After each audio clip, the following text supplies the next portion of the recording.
hacer un pequeño repaso de lo que hemos visto hasta el día de hoy en las tres clases anteriores. Nosotros definíamos en primera instancia, yo quiero que entendamos algo, estamos hablando todavía de la autoridad de las escrituras. Y la autoridad de las escrituras precisamente es algo tan importante que de ellas depende de que nosotros veamos la Biblia como autoritativa en nuestra vida. De eso depende que nosotros la obedezcamos porque vemos a la palabra de Dios como una extensión de Dios mismo. Y en su momento la definición que dábamos de la autoridad de la Biblia o de las escrituras es esta. La autoridad de la Biblia quiere decir que todas las palabras de la Biblia son palabra de Dios, de una manera tal que no creer o desobedecer alguna de ellas es no creer o desobedecer. El primer objeto que tuvimos de estudio, las primeras dos clases, fue precisamente demostrar que el Antiguo y el Nuevo Testamento habían sido inspirados por Dios, revelados a los escritores bíblicos, y nosotros los creyentes de todas las épocas, después de que quedó escrita la palabra, desde Génesis hasta Apocalipsis, somos iluminados por el Espíritu Santo en estas verdades.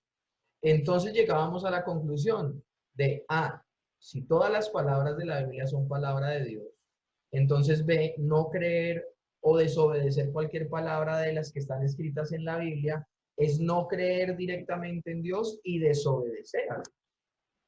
Luego introducíamos en el tema la inerrancia de las escrituras. Y hablábamos de que la inerrancia de las escrituras quiere decir que la Biblia, en los manuscritos originales, no puede afirmar nada que sea contrario a la realidad. Y dentro del tema de la inerrancia involucramos algo maravilloso que era la veracidad de las escrituras. Es decir, que en la Biblia solamente lo que está...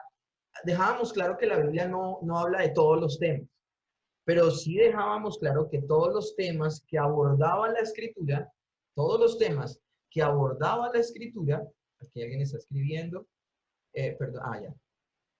Que todos los temas que aborda la escritura son ciertos, son verdaderos. Entonces, tenemos claro que la Biblia no aborda todos los temas habidos y por haber, pero los temas que aborda, los aborda con veracidad, es verdad. Entonces, las afirmaciones que se ajustan a las escrituras son verdaderas, en tanto que las que no se ajustan a la Biblia no son verdaderas. Hay temas que la gente aborda, que la escritura aborda, pero si la gente la aborda o las personas la abordan de una manera diferente a como las aborda, las toca y las declara la escritura, no son ciertas. Pero entonces, al hablar en estos términos de inerrancia, es decir, que no existe error en las escrituras, y al hablar de la veracidad de la Biblia, tenemos que entrar entonces en un tema de pronto polémico, pero que es necesario hablar, y es la sociedad moderna, pluralista, posmoderna, a veces no ve las verdades de las escrituras como verdades absolutas, sino relativas. Y por eso hablábamos de que muchas personas tienen su propio punto de vista y su propia interpretación acerca de las escrituras. De hecho, nos encontramos con creyentes que pueden afirmar, y que yo les digo una cosa, digo creyentes entre comillas, cristianos más bien, personas que pertenecen a la cristiandad, pero llamarlos de pronto creyentes como tal sería difícil, porque ellos niegan la autoridad de las escrituras, de que toda ella sea autoritativa sobre la vida del creyente, porque ven errores en la escritura y ven afirmaciones de la escritura ellos, no que sea así, sino que ellos ven afirmaciones en las escrituras que para ellos no son verdaderas. De hecho, hablábamos en clases atrás que aún hay personas que creen que en los errores que se permitieron los mismos autores bíblicos, Dios habló. Y pues es algo, una afirmación gravísima, porque hablar de que el Señor puede enseñarnos cosas a partir de errores en la escritura, pues es delicado. Entonces, por eso se vuelve tan importante al día de hoy el tema de la inerrancia y la veracidad de las escrituras. Entonces, se ha vuelto un tema bien interesante, bien importante y actual al día de hoy, de si la Biblia es inerrante o no. El creyente no duda de que la Biblia sea inerrante. El creyente no duda de que la Biblia sea veraz, pero hay personas que se han levantado pensando lo contrario Y como hemos echado mano de que a nivel intelectual vamos a ser honestos, nosotros vamos a mostrar todas las caras de las ambas caras de la moneda. Y no solamente vamos a mostrar la postura que debe tener un creyente con respecto a las escrituras, sino que vamos a hablar de cómo se han levantado malos argumentos contra la inerrancia. Y vamos a responderle a un lector escéptico de las escrituras. Ahora, ¿cuál es la única manera que nosotros tenemos de contestar los argumentos que hay en contra de la inerrancia y la veracidad de las escrituras? Pues los únicos argumentos que tenemos precisamente es la misma escritura, porque la escritura es autoritativa para nuestra vida. Entonces, lo primero que vamos a ver es esto. Algunos retos actuales a la inerrancia, argumentos en su contra. Las principales objeciones que comúnmente se presentan contra el concepto de inerrancia. O la primera argumentación, la primera objeción que hay. La Biblia es autoritativa solamente para la fe y práctica. Esta posición permite la posibilidad de afirmaciones falsas en la Biblia, por ejemplo, en aspectos como detalles históricos menores o información científica. Estas personas que piensan que la Biblia es autoritativa solamente en la parte de fe y práctica, dice que el hecho de que haya errorcitos en detalles históricos o información científica no son relevantes, porque realmente lo que estamos buscando es que la Biblia nos deje una enseñanza en nuestra fe y práctica, no más. Ellos dicen que los aspectos científicos e históricos no tienen que ver con el propósito de la Biblia, que es instruirnos en lo que debemos creer o cómo debemos vivir, como una guía ética, Es la Biblia como solamente una guía ética, pero afirmamos esto. Si nosotros determinamos en nuestro corazón decir que sí hay errores en la escritura a nivel de apreciaciones históricas o de apreciaciones técnicas, es grave. Es grave abrir esa puerta, porque nosotros entonces estaríamos diciendo que la Biblia está equivocada en algunas cosas, y como lo hemos visto, la Biblia es la extensión del carácter de Dios, y decir que en detalles menores la Biblia es errática, falla, no es veraz, es inaceptable, porque nosotros no podemos permitir que haya ninguna sombra de duda en cuanto al carácter de Dios. Y Dios no es errático en pequeños aspectos, o dice pequeñas mentiritas y no es veraz. Recuerden que estamos hablando que Dios define la verdad. Y si la escritura es una extensión de su propio carácter, es inaceptable decir que hay pequeños errores en la Biblia. Ahora, todo el tiempo estamos hablando de que la inerrancia se refiere a los manuscritos originales, acuérdense. Porque si nosotros vamos a aplicar esta norma a las copias subsiguientes, vamos a encontrar errores de transcripción. Algunos que han escuchado las prédicas de los domingos se han dado cuenta que hay textos que yo me abstengo de predicar porque no pertenecen o no están presentes esos textos en los manuscritos más antiguos de la escritura, de las copias más antiguas de la escritura, y por eso se apunta a esos versículos como adiciones tardías, y yo ya expliqué todo esto en su momento. Los que tengan dudas acerca del tema de las adiciones tardías, me pueden escribir, lo pueden preguntar de pronto al terminar la clase, pero por efectos de no quererme desviar, dejo claro eso. Y dejo claro que hablamos de la inerrancia y la veracidad de las escrituras con respecto a sus manuscritos originales, no a las copias subsiguientes que en ellas, por el proceso de copiado a mano y lo extenso que era, pudo haber alguna situación donde se pudo haber alterado sumándole cosas a la escritura. Ahora, lo que sí dejamos claro en su momento es que esas adiciones tardías no iban en contra de lo que decía el resto de la escritura. Adiciones tardías que no suman todas unidas un 1% de lo que realmente es Biblia, es del original. Y tercero, la gente no lo hizo de manera malintencionada, sino por los procesos de copiado que habían en su momento, que eran a mano, donde moría un amanuense o un copista, y de pronto no había el tiempo de empalme entre un escriba y el otro. Y si nos damos cuenta, al día de hoy, la crítica textual señala puntualmente ya cuáles son las adiciones tardías. Si ustedes tienen una Biblia nueva versión internacional, ustedes se van a dar cuenta que hay pasajes que esa Biblia no aparecen en la Biblia, pero se aparecen en el pie de página. Eso significa que son adiciones tardías, que esa nueva versión internacional ya señala en el pie de página como que fue añadida después y no son textos inspirados. Pues nos tomamos tan en serio la inerrancia, nos tomamos tan en serio la veracidad de las escrituras, que la crítica textual nos ha dejado ver con el paso del tiempo, se le puede hacer un seguimiento a un escrito histórico y saber qué pertenece al original y qué no. Esto es maravilloso. De hecho, una de las reglas de la crítica textual es que el texto más corto, antiguo, más corto, es el más fiel. Entre más extenso sea, quiere decir que con el paso de los años se le fue añadiendo cosas. Y eso no solo sucede con los escritos de la Biblia, sino que también sucede con escritos antiguos o históricos, otros que no sean solamente las Sagradas Escrituras. Pero a través de la crítica textual que nace con el propósito de querer desvirtuar la Biblia como palabra de Dios y supuestamente mostrar sus grandes errores y cómo el hombre había metido la mano y la había manipulado, la crítica textual lo que hizo fue todo lo contrario, fue corroborarla. Es uno de los libros más fieles al original, porque la misma crítica textual ha dejado ciertos elementos que deben tener un libro antiguo para ser fiel al original. Y uno de esos es que el libro, la copia, debe estar muy cerca al original. Y segundo, deben haber muchas copias de ese original. Libros muy antiguos, históricos y de cultura general, sus copias son muy lejanas al original.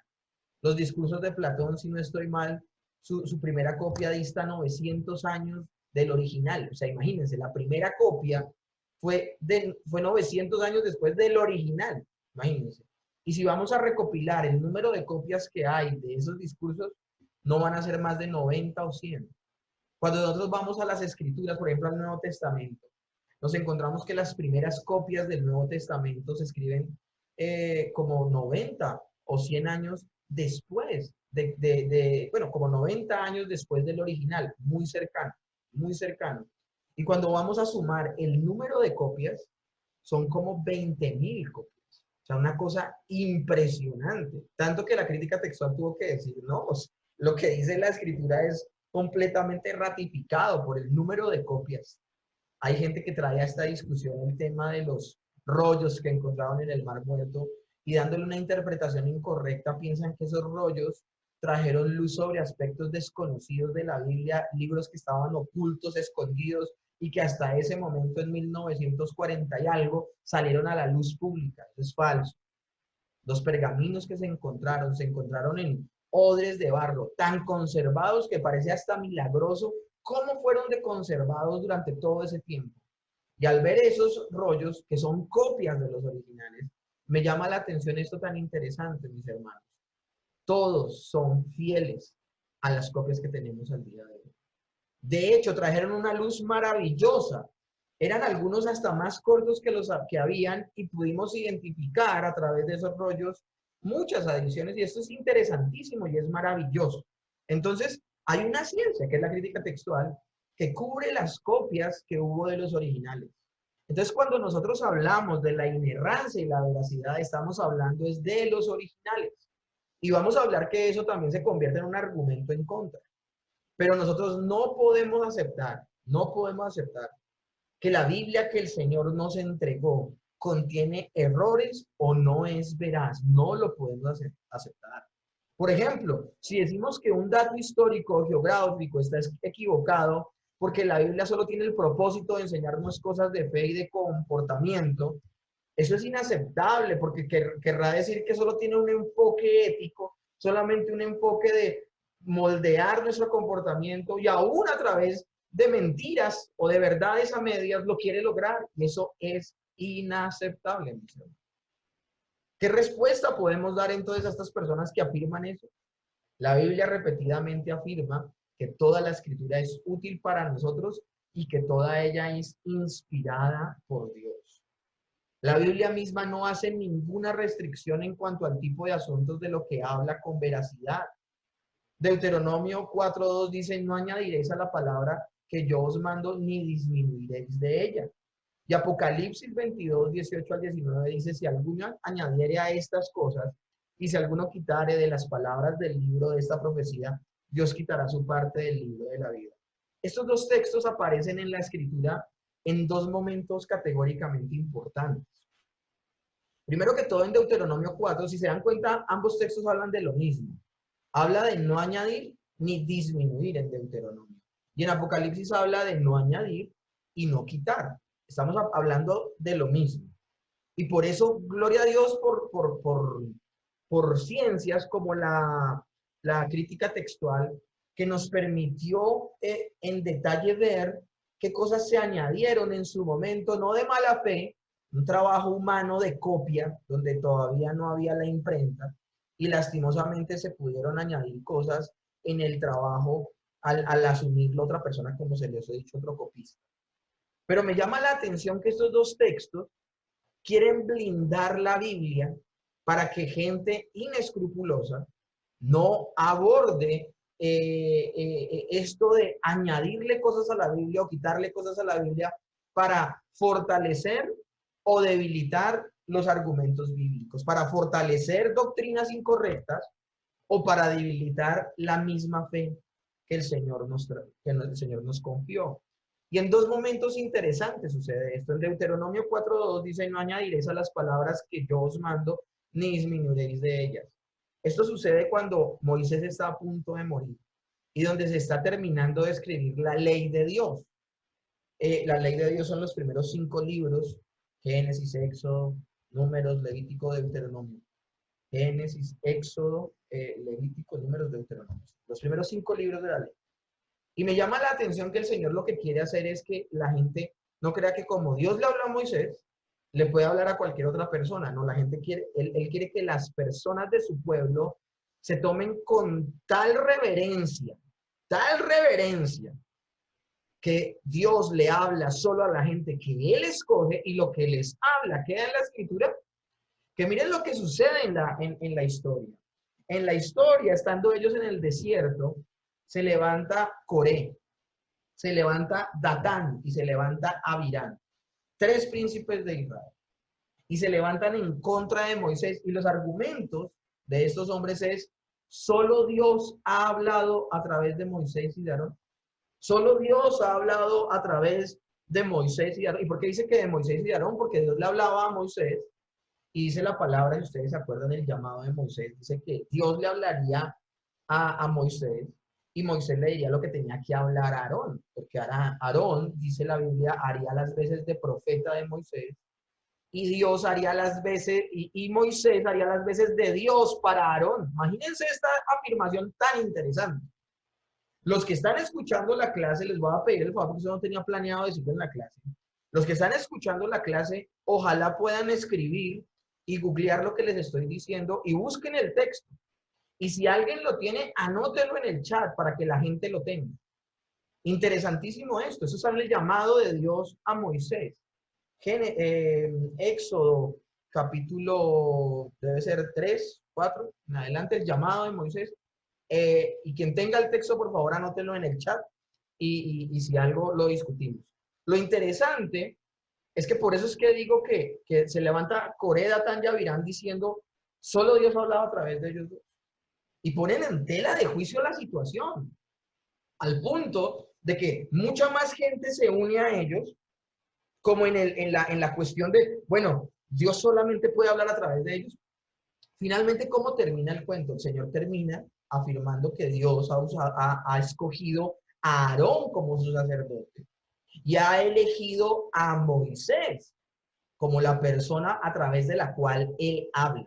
Y es algo tan grave, mis hermanos, es algo tan grave que la tierra se abre, dice la Biblia, y descendieron vivos al Seol, Coré, Datán y Abirán, y sus campamentos y la gente que se había unido a ellos.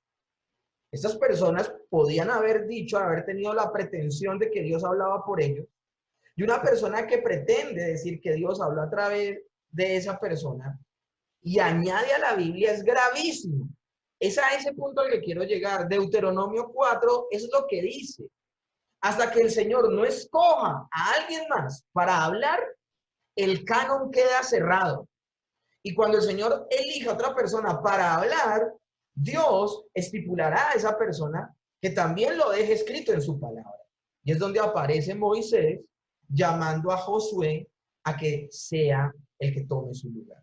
Y públicamente lo unge, lo ordena como su sucesor. Y por esa razón ustedes pueden ver que inmediatamente que muere Moisés y sale Josué a la escena, Dios le empieza a hablar a Josué y todo lo que Dios le habló a Josué quedó escrito en el libro de Josué. Interesantísimo. Esto es importante. Pero todo eso estaba sucediendo ¿para qué? Para que la gente tuviera en cuenta y claro, uno, que Dios es quien escoge a quienes habla. Y dos, cuando habla, lo deja clara y de manera diáfana en la escritura. Porque si Dios habla a través de un emisario suyo es para que el pueblo sepa lo que habla. Eso lo hablábamos el día lunes y lo hablábamos como la voluntad revelada de Dios. Interesante. Pero ¿saben qué sucede, mis hermanos? Sucede lo mismo en el libro de Apocalipsis. El libro de Apocalipsis es un libro de cierre. Y vuelve el Señor y dice, si alguno añadiera estas cosas y si alguno quitara estas palabras del libro de esta profecía, Dios quitará su parte del libro de la vida. Mis hermanos, no es casualidad que sea Juan el último en morir. Juan fue el único de los 12 apóstoles que no murió martirizado. Juan fue el último de los apóstoles en morir. Murió de manera natural, murió de viejito en la isla de Patmos, luego de que el Señor le da el Apocalipsis. O sea, podemos hablar de que el último profeta al cual el Señor le habla y lo que habló quedó escrito en la palabra fue Juan. Y lo que dice Juan es esto: si alguno añadiera estas cosas y si alguno quitare de las palabras del libro de esta profecía, Dios quitará su parte del libro de la vida. Y donde están los puntos suspensivos dice, si alguno añadiere a estas cosas que he escrito, todas las plagas descritas en este libro se le añadirán. Una cosa impresionante. ¿Por qué el Señor confina su palabra en estos términos? La confina porque todo lo que Él habló es inerrante y todo lo que Él habló es veraz. Por esa razón, mis hermanos, cualquier persona que se levante a decir que habló en nombre de Dios y se equivocó, pues no venía de parte de Él.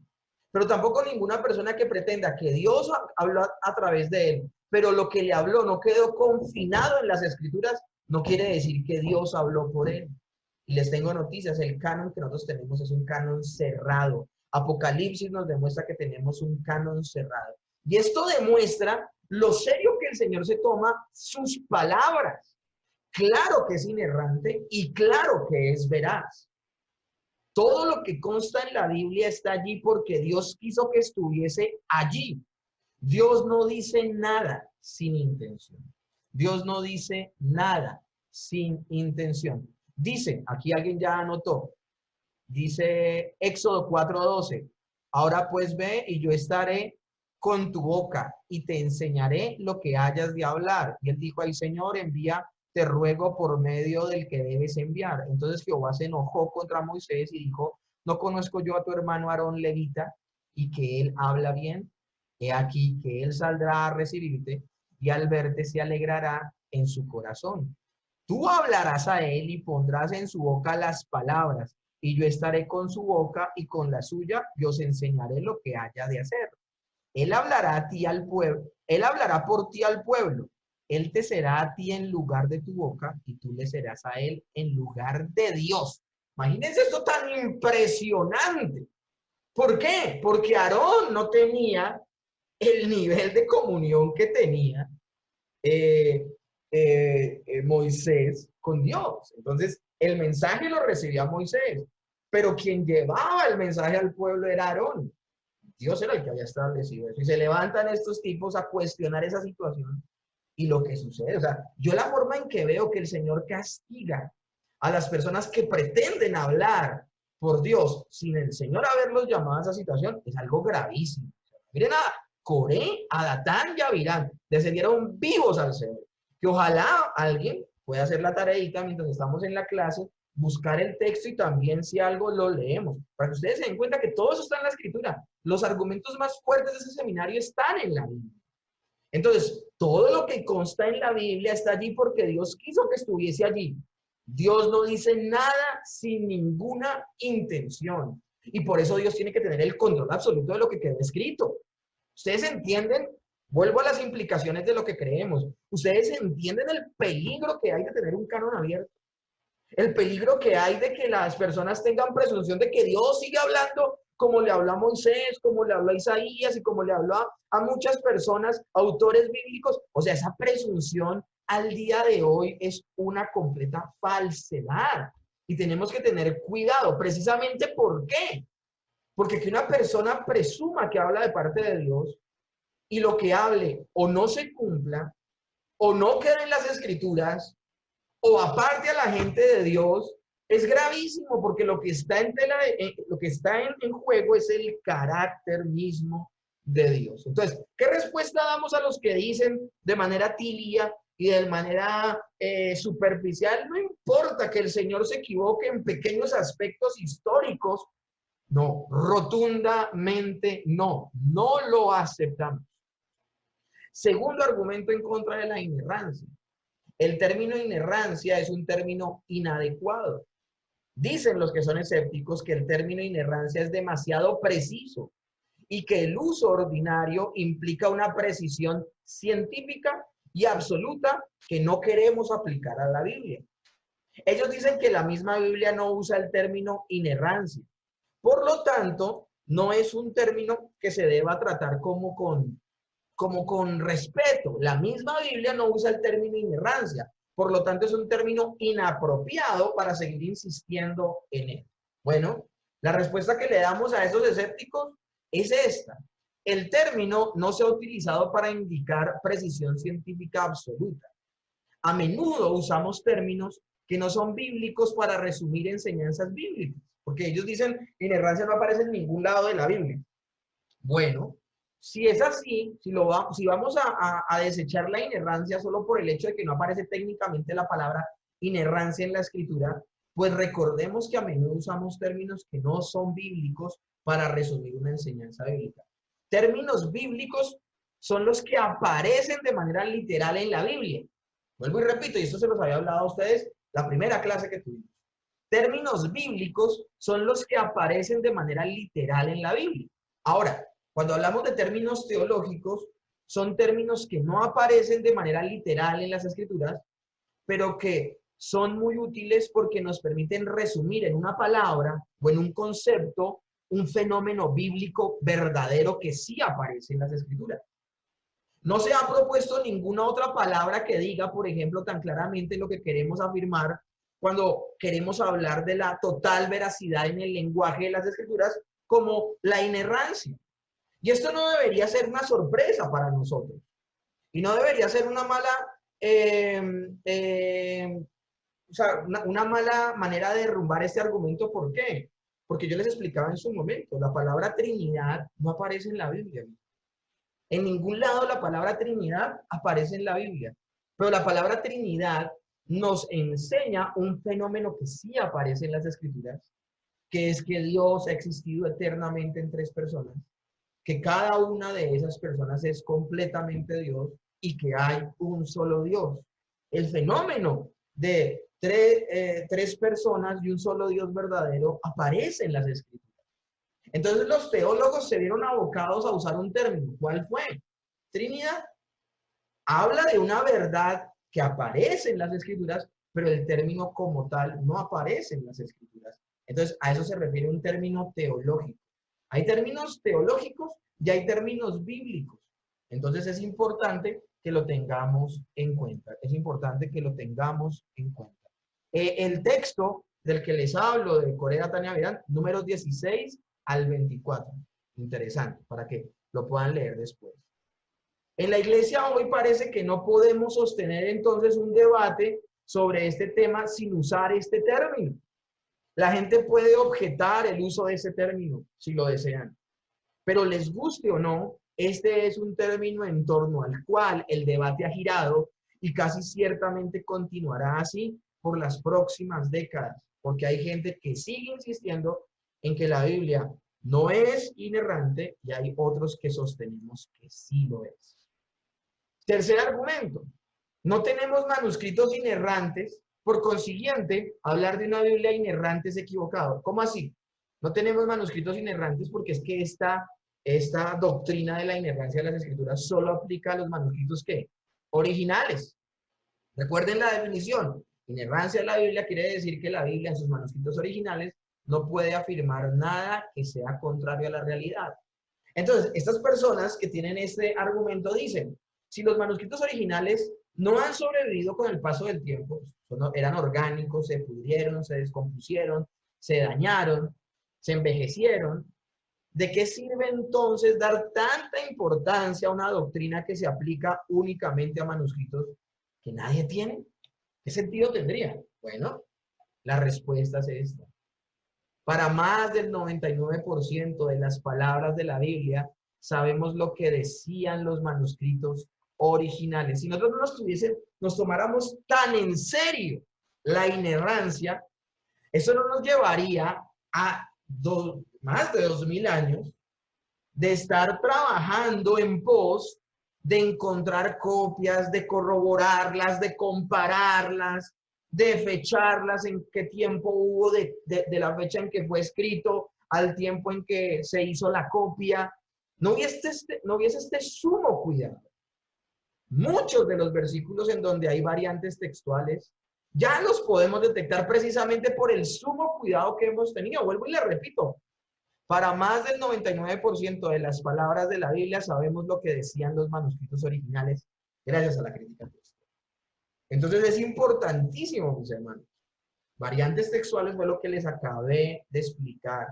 Diferentes palabras en diferentes copias antiguas del mismo texto. Al comparar copia con copia nos damos cuenta que se añadió una palabrita, se añadió un texto. Ejemplos. Hay un texto muy conocido. Este género no sale sino con oración y ayuno. La palabra y ayuno es una adición tardía, porque solamente dice el texto con oración. Otra adición tardía, una que hace poco no abordé en la predicación de Mateo capítulo 23, el verso 14 habla de las viudas. Dice que los fariseos explotaban a las viudas, que se aprovechaban económicamente de las viudas. Lo interesante es que no aparece en Mateo ese texto. Y por eso en el momento en que llegué al capítulo 3, al verso 13, me salté al 15, porque en las copias más antiguas el 14 no estaba. Pero ¿saben qué es lo interesante? Que el fenómeno social sí existía, el abuso de los fariseos a las viudas. Y lo otro es que, aunque no aparece en Mateo, sí aparece en Marcos. En el Evangelio de Marcos sí aparece un texto que habla de eso. Y comparamos las copias más antiguas con el original de Marcos, que a la vez el Evangelio de Marcos se le llama el textus receptus, es decir, el texto en el cual se basaron los otros evangelistas para en base a él hacer sus evangelios. Me llama poderosamente la atención que en ese texto, el textus receptus Marcos, sí aparece el texto aún en las copias más antiguas, queriendo decir que sí componía de inspiración el texto de Marcos. Entonces es maravilloso. Podemos saber todo esto a través del seguimiento que tenemos.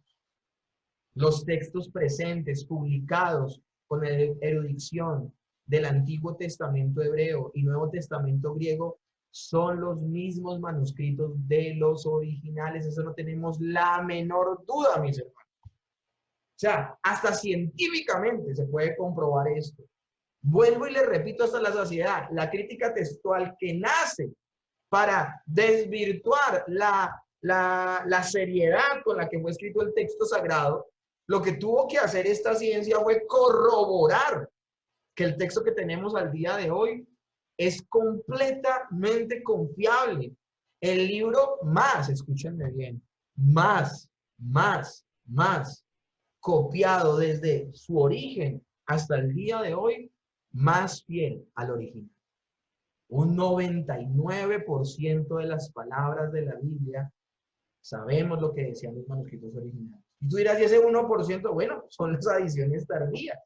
Nosotros tenemos que ser obvios y tenemos que ser realistas con esta situación. Algunos me dicen a mí, no toques estos temas.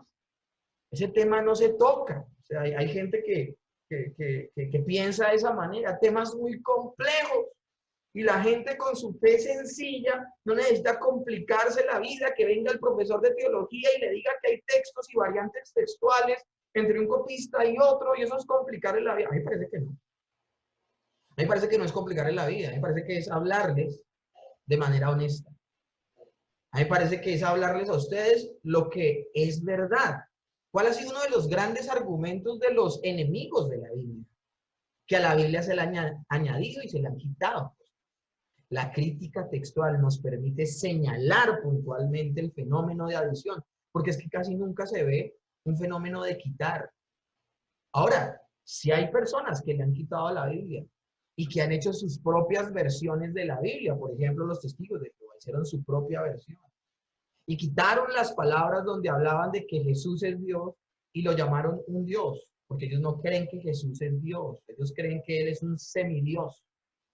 Y por esa razón cambiaron, pero ellos hablan y ponen en la portada nueva traducción de las Escrituras. Entonces sí también hay fenómenos en los cuales sí podemos señalarlos de personas que le han quitado. Pero la Biblia que tenemos al día de hoy, yo te aseguro que tú no lees ese texto manipulado de los testigos de Jehová que le queda grande decir que es la Biblia sagrada. Yo no creo que tú la uses para leer la palabra de Dios. Y si tienes una copia de esas, pues hombre, ya sabes que tienes que tener cuidado. Pero sí sé que tienes una Biblia con adiciones tardías. Y es interesante que tú puedas ver abiertamente cuáles son. Y puedas ver. Ahora, vas a poder corroborar. Ojalá si tienes una copia de la nueva versión internacional. Ahí lo dicen, ahí ya ustedes van a ver en los pies de página donde dice, el texto no aparece en su lugar, sino aparece en el pie de página sin ninguna explicación. ¿Por qué? Porque la nueva versión internacional ya asume la posición de la crítica textual y te señala cuál texto fue adicionado. Cuando ustedes vean ese fenómeno, ustedes se van a dar cuenta que las adiciones no cambian en nada la doctrina bíblica.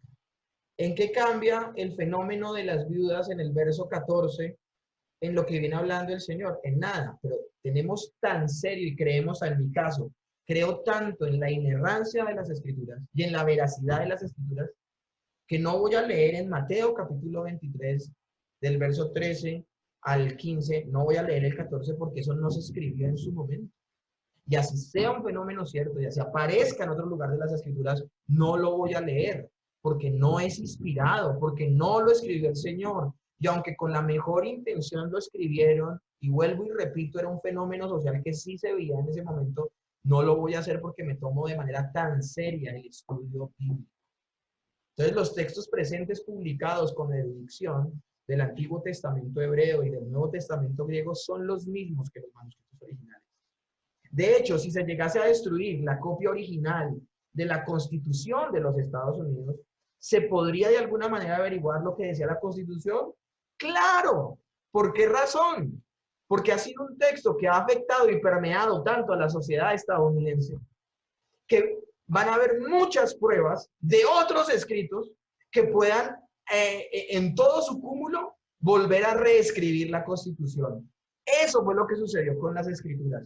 Las copias originales desaparecieron de lo viejitas que eran, pero como la Biblia se escribió para que todo el pueblo de Dios la supiera, y la única manera de difundir la palabra de Dios era copiándola. Esta labor de copiado no solamente es del Nuevo Testamento, es también del Antiguo Testamento.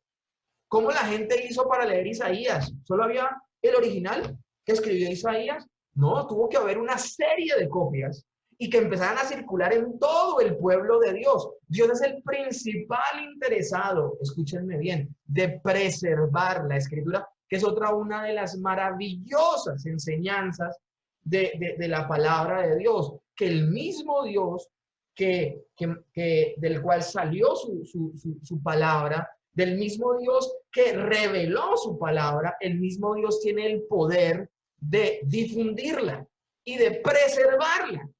Y hasta solo el siglo XV llegó la imprenta, donde se podía coger una página y copiarse y sacarse muchas copias.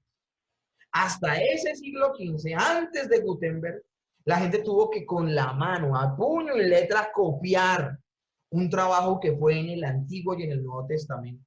Ahora lo vemos con mayor brillo en el Nuevo Testamento, cuando se le llama a las cartas que escribió, por ejemplo, el apóstol Pablo, cartas circulares, es decir, que tenían que circular en todas las iglesias, aunque fueron escritas algunas cartas para los efesios, a los filipenses, a los colosenses, a los tesalonicenses. Eran cartas que por su riqueza doctrinal tenían que ser leídas en todas las iglesias para poder exaltar lo que habían hecho bien algunas iglesias y para poder señalar lo que habían hecho mal y lo que piensa Dios al respecto de lo que se hizo mal y formar a la iglesia.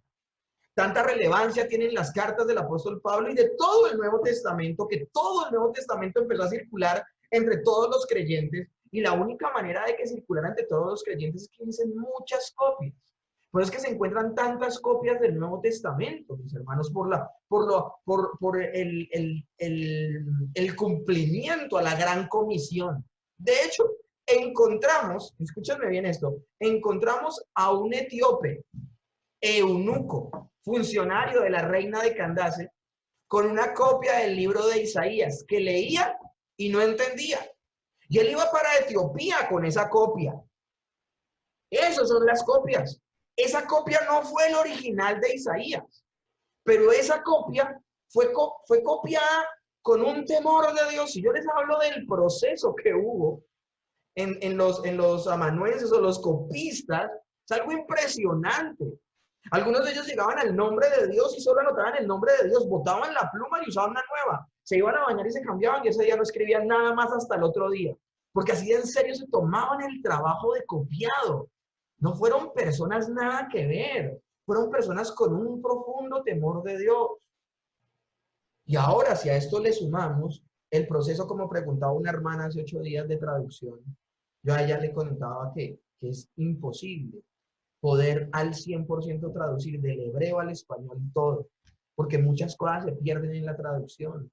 Pero tenemos, gracias a Dios, no las palabras, sino el conjunto de todas ellas, y el conjunto de todas ellas sí nos permiten ver el propósito de lo que quería decir el Señor.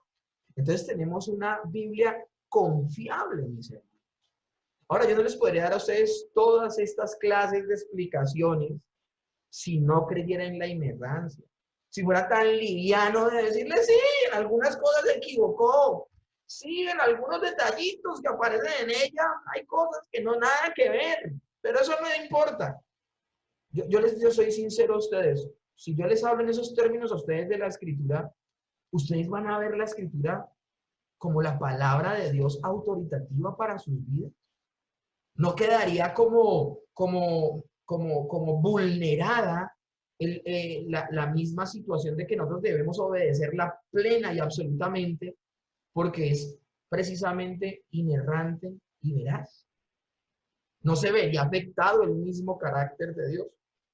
Pues por eso nos tomamos tan en serio esta doctrina de la inerrancia de las Escrituras. Entonces, mis hermanos, si con toda esta explicación, si esto es así, entonces, ¿por qué la importancia en la definición se enfatiza en los manuscritos originales?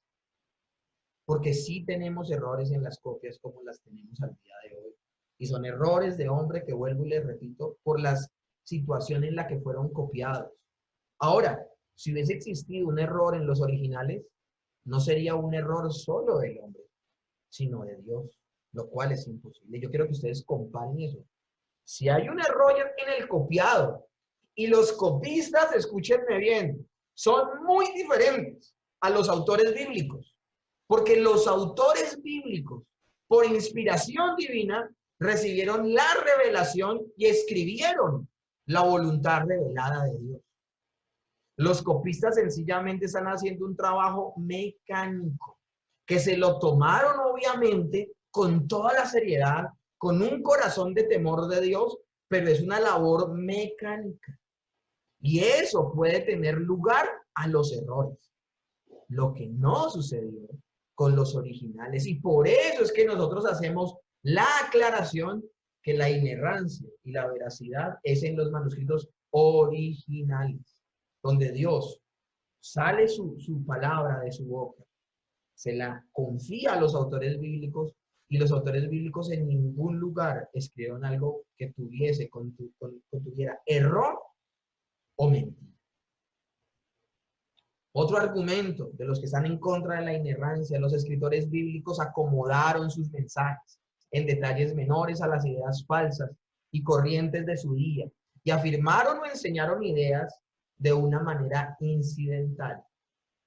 Es decir, cuando los autores de la Biblia intentaban martillar un punto bien importante en lo que escribían, a veces sin querer afirmaban alguna falsedad que la gente de su tiempo creía. Eso también es gravísimo.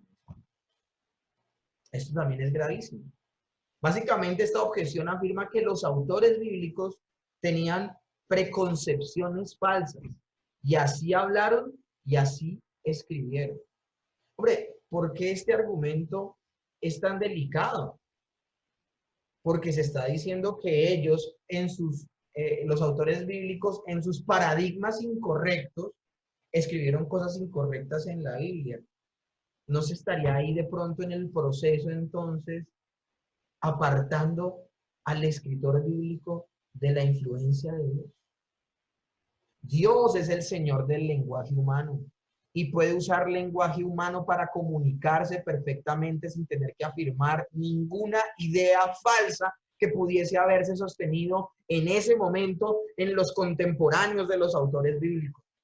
O sea, Dios en ningún momento se apartó del proceso de escritura de los manuscritos originales. Él todo el tiempo estuvo pendiente. Y por esa razón, Él no va a permitir ninguna afirmación falsa. La Biblia sí fue escrita plenamente por hombres, humana, porque fue escrita por seres humanos usando su propio lenguaje. Pero la actividad de Dios al supervisar la redacción de la Biblia y hacer que fuera también sus palabras, hace que sea diferente de todos los demás libros humanos, precisamente en este aspecto. El sumo cuidado y la permanente supervisión del Señor al ser escrita es lo que no permite que haya error. Que Dios nos hable a través del lenguaje humano no quiere decir que Dios se acomoda a la falsedad de la sociedad en la cual se escribieron los textos. Otro argumento. Hay algunos errores claros en la Biblia, dicen algunos. No, es que la Biblia se contradice. Hay algunos errores clarísimos. Bueno, a veces la gente habla, se ufana mucho de saber esos errores. Y lo primero que uno tiene que hacer para ser objetivo, si alguien se te acerca con estos argumentos, tú objetivamente lo primero que le tienes que preguntar es, bueno, ¿dónde están tales errores? Debes preguntarle. ¿En cuál versículo específico o en cuáles versículos aparecen esos errores? Nos vamos a llevar sorpresas, mis hermanos, que a veces las personas no tienen ni idea de lo que están hablando y sencillamente repiten lo que demás personas dicen. Son muy pocas las personas que realmente se han metido con el escrito bíblico y de verdad por conocimiento de causa afirman que supuestamente la Biblia se equivoca. Es sorprendente lo frecuente que uno haya esta objeción y que las hacen las personas que no tienen ni idea de dónde están los errores específicos, pero que creen que hay errores porque otros les han dicho que los hay. Cuando alguien señala entonces supuestamente un error, una lectura cuidadosa del texto en su contexto sacará a la luz una o más posibles soluciones a las dificultades. Habrá quienes mencionen uno o más pasajes en donde aducen hay una afirmación falsa de la Biblia. Si creemos entonces que la Biblia en verdad es inerrante, debemos anhelar y, por cierto, no temer, inspeccionar estos pasajes con detalles minuciosos. Es más, nuestra expectación será que esa inspección detenida mostrará que no hay ningún error después de todo. Interesante esto que sucedía. Y uno de esos domingos, un par de personas de ellos se me acercan a preguntarme precisamente si la Biblia se contradecía. Que ellos creían que se contradecía. Ellos pertenecían en esa época, eso ya fue hace como 6 años. Pertenecían a un seminario teológico muy importante en la ciudad de Cali. Un seminario que lastimosamente ha caído en la teología liberal, es decir, ellos creen que en la Biblia hay errores. Entonces ellos, muy fieles a los que le han enseñado desde su cátedra allá en ese seminario, decían que la Biblia se equivocaba y que tenían las pruebas. Y me tomaron un texto. Y eso es para ponerles el ejemplo de que una revisión cuidadosa de la escritura nos va a llevar a darnos cuenta que no hay errores en la escritura. Ellos decían, la Biblia se equivoca. Y yo les decía, ¿en qué? Ellos me decían, hay un texto de las Escrituras donde dice que David hizo el censo porque Dios lo movió a hacerlo. Y en otra parte dice que están hablando del libro de Segunda de Samuel y un libro de Crónicas, que es donde se habla de estas dos situaciones con el rey David. Y dice estas personas, en una parte dice que Dios fue el que lo movió a hacer el censo, y en otra parte que fue Satanás el que lo movió a hacer el censo. Entonces, al fin, ¿qué? La Biblia se contradice. Y miren lo importante, mis hermanos, que es la teología sistemática. Miren lo importante que es. Nosotros hasta ahora estamos comenzando una materia donde estamos hablando de las características de la Escritura, su autoridad, su inerrancia, su veracidad. Vamos a ver más adelante su necesidad, su suficiencia. Vamos a ver todos estos aspectos. Pero luego vamos a entrar a ver algo que se llama doctrina de Dios, y es todo lo que la Biblia habla acerca de Dios y de su carácter. Y cuando estemos viendo esa materia maravillosa, va a llevar un muy buen tiempo. Lo interesante es que nos habla de que todo fenómeno que sucede en el universo tiene una causa primaria y tiene una causa secundaria. Y la causa primaria siempre de todas las cosas, ¿quién va a ser? Dios. Y la causa secundaria de todas las cosas va a ser la criatura, la creación, el ser moral. Entonces, la causa secundaria de las cosas. Yo les explicaba a ellos esto, y yo les decía, no hay contradicción alguna. Lo que pasa es que un texto afirma y nos demuestra la causa primaria de todas las cosas, Dios. Nada sucede sin el decreto de Dios. Nada sucede sin que Dios haya permitido que lo que suceda, suceda. Y el otro texto lo que está es mostrando la causa secundaria, que fue Satanás. Fue Satanás. La causa primaria de todas las cosas, Dios; la causa secundaria, la criatura, la creación, en este caso el ser moral caído, Satanás. Entonces es impresionante. Ahora, a ellos no les bastó esa respuesta y se fueron, porque ellos siguen empeñados. Y todo eso lo repiten como loras mojadas. Y por esas razones que nosotros al día de hoy no solamente tenemos que tener convicciones de lo que creemos, sino que nosotros debemos también ser personas que entendemos las implicaciones de lo que creemos. Yo no creo que ellos, los que me hicieron esta pregunta, entiendan las implicaciones que tienen creer que la Biblia se equivoca. Por eso ellos no la ven como autoridad sobre sus vidas. Y por esa razón ellos ven como máxima autoridad su misma mente y su mismo pensamiento. Y son ellos los que deciden qué es Biblia y qué no es Biblia. Porque estas personas no es que no crean que la Biblia es la palabra de Dios. Ellos creen que la Biblia contiene la palabra de Dios. Pero es muy diferente creer que la Biblia contiene la palabra de Dios a decir que toda la Biblia en su 100% es la palabra de Dios. Entonces ellos son la autoridad máxima intelectual de sus propias vidas y son quien decide si es verdad o si es mentira. Acá están anotando también el texto de la historia que estoy contando, segunda de Samuel 24. Volvió a encenderse la ira de Jehová contra Israel e incitó a David contra ellos a que dijese: ve y haz censo de Israel y de Judá. En segunda de Samuel está hablando de que fue Dios. Y cuando vayan a Crónicas, creo que es en Crónicas, se van a dar cuenta que habla de que es el diablo.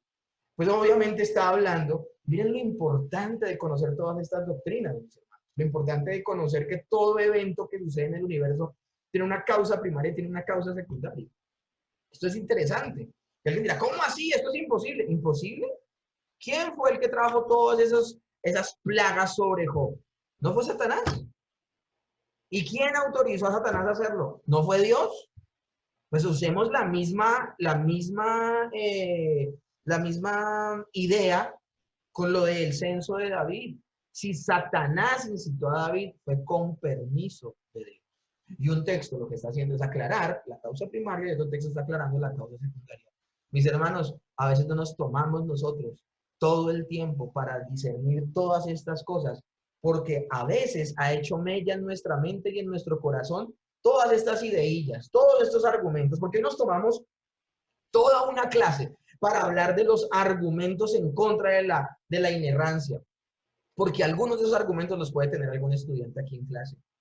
O con alguno de esos argumentos tú te puedes encontrar en tu vida cristiana y tienes que saber qué contestar.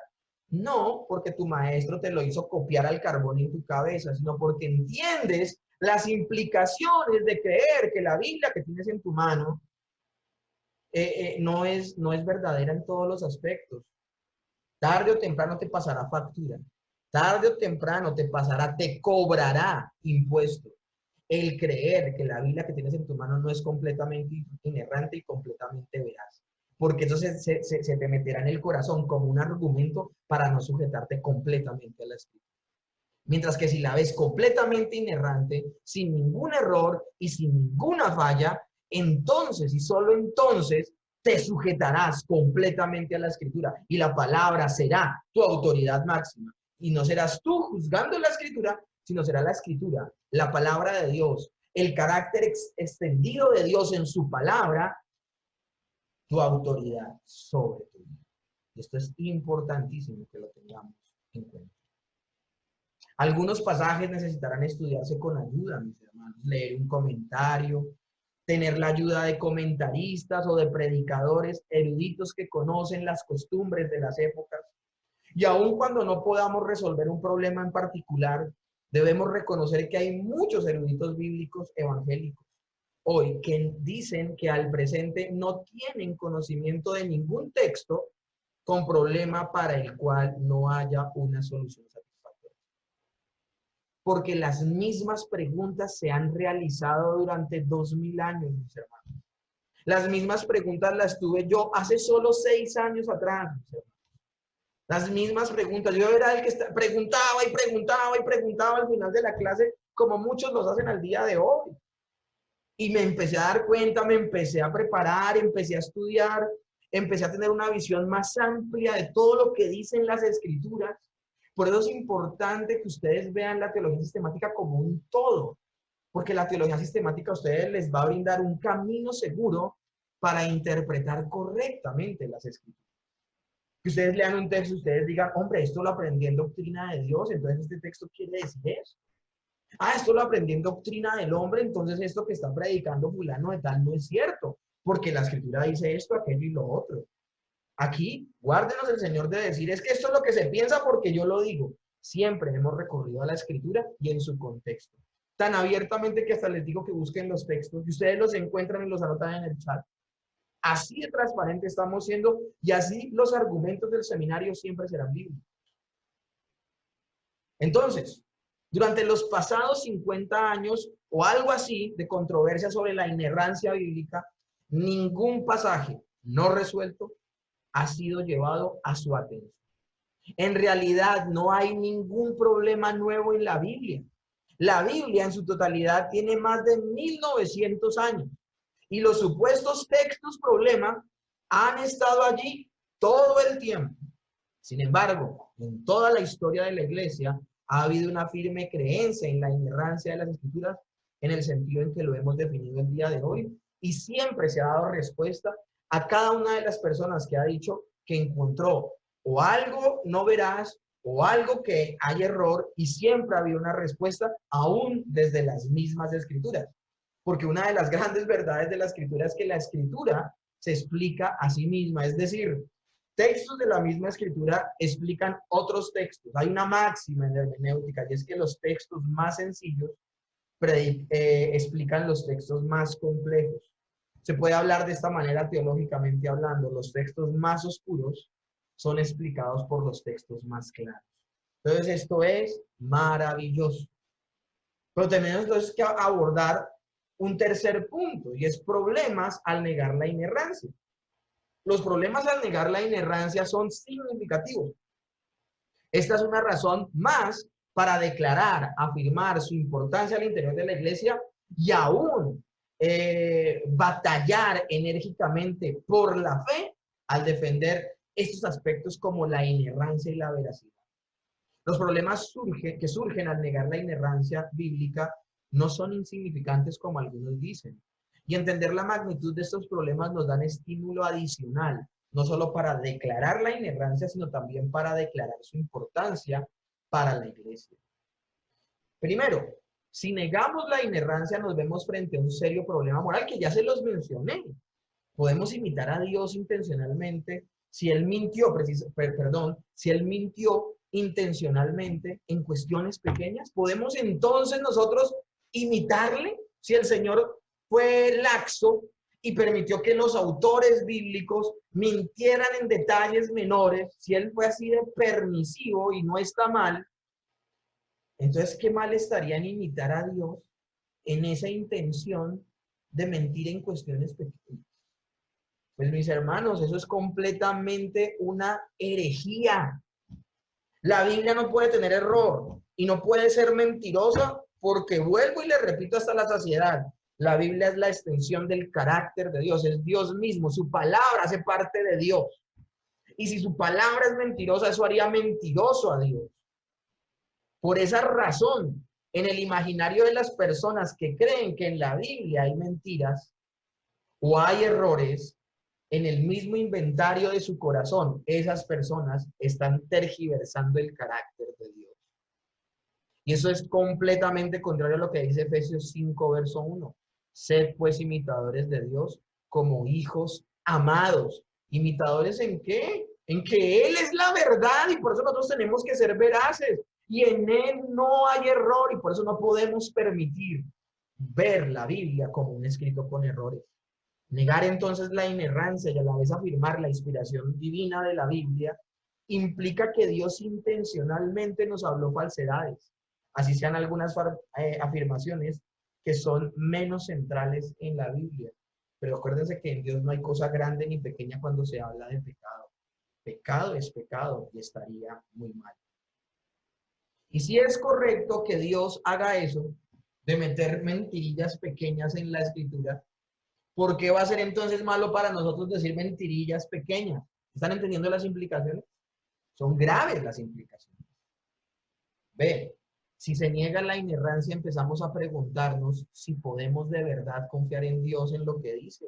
Claro, va a haber una crisis de espiritualidad en tu vida. Si Dios nos ha dicho falsedades en asuntos menores de la Biblia, podríamos hasta concluir que Dios es capaz de mentirnos en cosas aún mucho mayores. Dios no sería un Dios de confianza y no sería el Dios verdadero, el Dios de las escrituras inerrantes.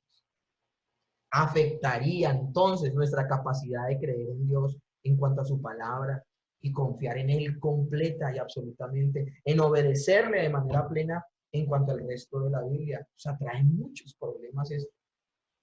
Podríamos entonces empezar a desobedecerle. Las secciones bíblicas que menos nos gusta obedecer, las empezaríamos a obviar y no las veríamos de manera autoritativa en nuestra vida.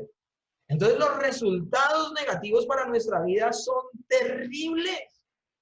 Caeríamos en un hoyo sin fondo donde no veríamos la autoridad de las escrituras en nuestra vida. Y también el carácter de Dios sería completamente cambiado y lesionado. Si negamos también la inerrancia, esencialmente estamos haciendo de nuestra mente humana una norma más alta de verdad que la misma palabra de Dios. Es que fíjense cómo hablan los teólogos liberales. Los teólogos liberales dicen, en la Biblia hay errores. Y nosotros tenemos la obligación de estudiar tanto ese libro que con nuestra capacidad intelectual detectemos qué textos son los errados. Es decir, tenemos una labor, dicen los teólogos liberales, y por eso se llaman liberales, porque se dan la libertad de manosear la escritura y de elegir lo que es Biblia para ellos y lo que no es.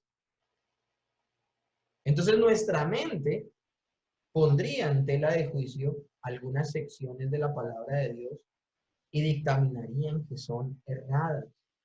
Estas personas no ven la Biblia como la autoridad máxima, sino que ellos mismos son la autoridad máxima. Delegan a la Biblia a un lugar secundario, terciario, y son ellos los que deciden qué es y qué no es palabra de Dios. Pero esto es en efecto decir que sabemos la verdad con más certeza y más precisión que la misma palabra de Dios, o que Dios mismo, por lo menos en esos asuntos que decimos, que dicen los teólogos liberales que hay error. Y mis hermanos, esa precisamente fue la raíz de la caída humana.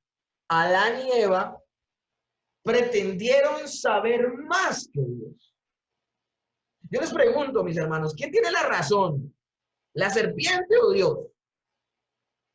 ¿Quién tiene la razón? Esa fue la disyuntiva que tuvieron Adán y Eva. ¿Quién tiene la razón? ¿La razón la tiene la serpiente, que dice de cierto no moriréis? ¿O Dios, que dijo ciertamente moriréis? Bueno, Adán y Eva prefirieron escoger a la serpiente. Ellos prefirieron creerle a la criatura que al creador. Esa es la trampa de creer que en la Biblia hay error y la última palabra entonces la tiene el ser humano al descubrir dónde está el error. Y sería fatal, mis hermanos, porque sería caer precisamente en el pecado de Adán y Eva. Si negamos finalmente la inerrancia, también debemos decir que la Biblia se equivoca no solamente en detalles menores, sino también en algunas de sus doctrinas. Entonces, en ese caso, la Biblia no podría ser la base de la verdad doctrinal. Entonces, si nos damos cuenta, la doctrina de la inerrancia no es un detalle. Entonces, hoy podemos concluir con lo que hemos hablado. Si todas las palabras de la Biblia son palabra de Dios, no creer o desobedecer cualquiera de las palabras de las Escrituras es no creer o desobedecer a Dios. Y si la Biblia es inerrante, entonces la Biblia escrita es nuestra autoridad final. Mis hermanos, yo quiero que recordemos nuevamente el evento histórico que les hablé de la gente que iba a la iglesia en tiempos de Charles Darwin. Estas personas se vieron expuestas a esta nueva enseñanza de que el hombre venía del mono y no, como había dicho la Biblia, del polvo, que lo había hecho el Señor del polvo de la tierra. Y la gente salió corriendo de las iglesias. Y yo les volvía no todas, pero sí un gran número. Y yo en su momento les decía que ellas no salieron de la iglesia corriendo tanto porque le hayan creído a Darwin. Antes de creerle a Darwin, ellos hicieron algo completamente terrible, que fue lo mismo que hizo Adán y Eva. Y es que antes de creerle a Darwin, ellos dejaron de creer en Dios. Y eso es lo importante que nosotros debemos entender. ¿Cuál va a ser la autoridad máxima y final en nuestras vidas? ¿Nosotros mismos, las criaturas o Dios? La Biblia escrita entonces es nuestra autoridad final.